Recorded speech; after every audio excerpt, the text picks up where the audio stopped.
Do you have any questions? Last night, Speaker of the House Nancy Pelosi called you morbidly obese. I just wanted to know what you had to say in response. Oh, I don't respond to her. I think she's a waste of time. Mr. President, what are your priorities? What did you tell the senators are your priorities for future? Well, we have a lot of priorities. The priority we have is a priority for the country and bringing it back. I use the expression transition to greatness. We're going to have a really good third quarter. It's already happening. You see it. You see what's going on. We're opening up. The states are opening up. Numbers are going down as they open. Look at Georgia. Look at Florida. Look at others. We have states that are opening up, and the numbers are going down. But it's a transition to greatness. It's the third quarter, then it's going into the fourth quarter. I think the fourth quarter is going to be really good, but I think that above all, next year you're going to have a tremendous year. Now, with all of that being said, to lose lives over this that could have been stopped by China, it should have been stopped by China, is terrible. That a thing like this could have happened to the world, long beyond us. You're going to lose millions of people.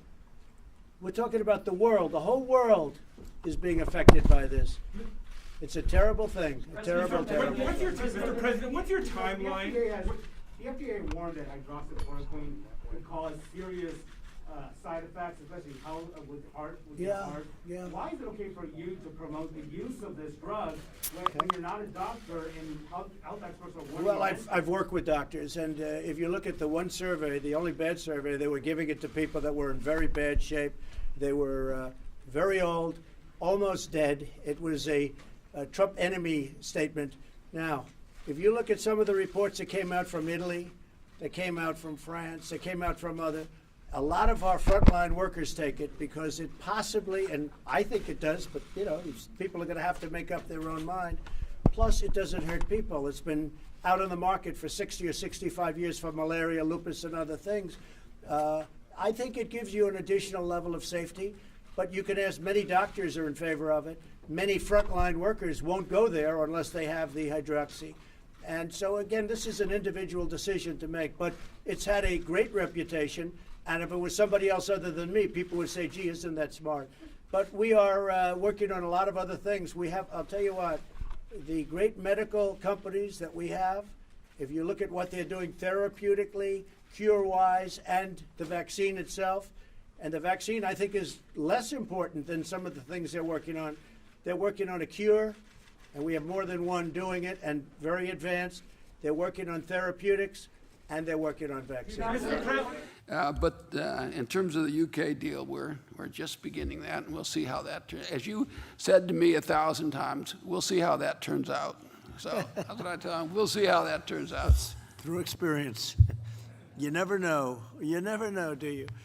Well, we usually do. And actually, we've signed a great deal with Japan, $40 billion. We've created a new deal with South Korea, which was many, many billions of dollars. It was a defective deal. Now it's a very good deal.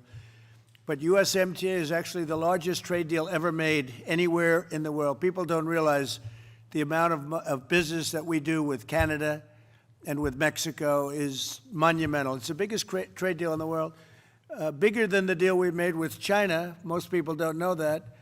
And the China deal is kicking in. They're buying a lot, but I feel differently now about that deal than I did 3 months ago. And we'll see what all happens. But it's been a very disappointing situation. Very disappointing thing happened with China because the plague flowed in. Now, that wasn't supposed to happen, and it could have been stopped. So I want to thank you very much, Bob. You're doing really a fantastic deal. You have a lot of records, and one of the people I wanted to get when I was elected was Bob Lighthizer because he had the record and really had the reputation as being the best trade negotiator anywhere in the world that everybody respected. He was the authority. So I got him, and you've lived up to your reputation. Now let's see if you can exceed it. You have plenty of work to do. How is it going with UK? It's going to take 4 years, 4 more years to do it. I know. That's all. Well, that's Boris, all I the ask. first thing Boris did when fortunately he was better because he's a great guy, Boris Johnson, Prime Minister, he called me and he wanted to talk about the trade deal. How's it going? That was his first words to me. How's the trade deal going? I said, how are you feeling? So it was really something, but great job. And Mike Pompeo has done a fantastic